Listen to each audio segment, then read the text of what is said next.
Hey everyone, this is Tim from Your Six Studios. Today in this video, I'm going to show you how to share a video clip with a friend on your PlayStation 5. So you can do this two different ways. So if we go to the game base and then we go to messages, we can just message our friend.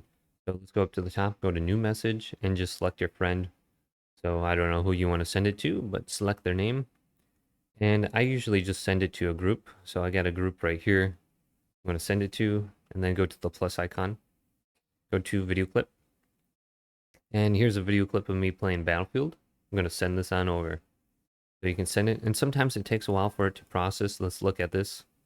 This is probably the quickest it's ever processed. It looks like it's still going, but I was playing Battlefield 6 and somehow I missed every one of my shots even though I was right on the person. Another way that we can do is if we go to the media gallery, we can watch a clip on here. Watch this. I missed every shot. But now with the video clip up, we can press options on it, and then we can just go to share.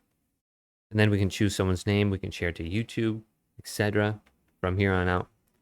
So hopefully this video did indeed help you out. If it did, leave it a big thumbs up and subscribe to my channel down below.